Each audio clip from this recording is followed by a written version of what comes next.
அனைவருக்கும் காலை வணக்கம். இது பார்த்தீங்கன்னா நம்பூர் ரோபதி அம்மன் கோயில். ஏற்கனவே பந்தக்கால் நடுறதை பற்றி போட்டிருந்தேன். 8 வருஷம் கழிச்சு இப்போ கும்பாபிஷேகம் பண்ண போகிறோம்.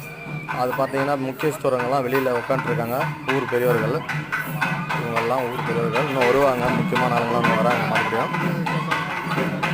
இவங்கெல்லாம் வந்து கோயில் நிர்வாகிகள்.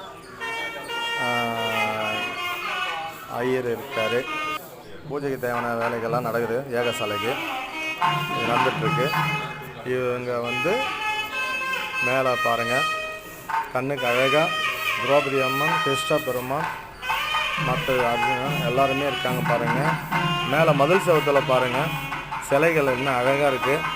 இது எல்லாமே இப்போ பெயிண்டிங் பண்ணதுங்க.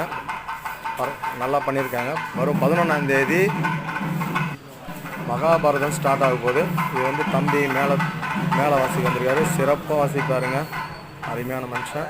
அது பாருங்கள், இங்கே சிலைகள்லாம் பாருங்கள்.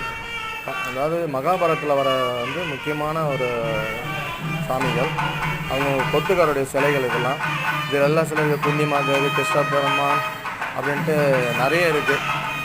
திரௌபதி அம்மன் வருவாங்க, அதுலேயும் அர்ஜுனன் வருவார். எல்லாம் பாருங்கள் என்ன அழகாக இருக்குது. இது வந்து கொடி மரங்க. இது பேர் ரொம்ப முக்கியமானதுங்க. கோயிலுக்கு கொடி மரம் ரொம்ப முக்கியமானதுங்க. கொடி மரத்துக்கு முன்னாடி ஒரு சின்னதாக சிலை ஒன்று வருது. அதாவது கோபுரம் மாதிரி, மண்டபம் மாதிரி பண்ணியிருக்காங்க பாருங்கள். ரொம்ப பழமையான கோயிலுங்க இது. இதுதாங்க அதாவது அழுவாங்காலப்பட்டின்னு சொல்லுவாங்க. அது ஒரு சிலை. அது வந்து நெருப்பு தருணம் அப்போது ஸ்டார்ட் பண்ணி செய்வோம். அது சொல்கிறோம் உங்களுக்கு. இதுதாங்க மூலஸ்தானம். இன்னும் கும்பாபிஷேகம் பண்ணதுனால எதுவும் மாலைலாம் இன்னும் அணிவிக்கலை. அதெல்லாம் பண்ணுவாங்க. இதை பற்றி அப்புறமா தெளிவாக சொல்கிறேன். பாய். நன்றி.